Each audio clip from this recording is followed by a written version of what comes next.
date na more. U 9. mjesecu puna vačariva, u školu djeca polaze i prestaju da se mazi. Sljedeći mjesec koji je lijep i dobar, zove se oktobar. Vode imaš bolje više, ali počinju jeseni kiše.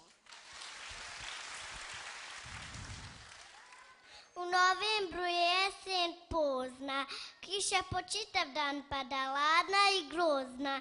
Dani su kratki, a noći duge, manje radosti, a više tuge. Decembar je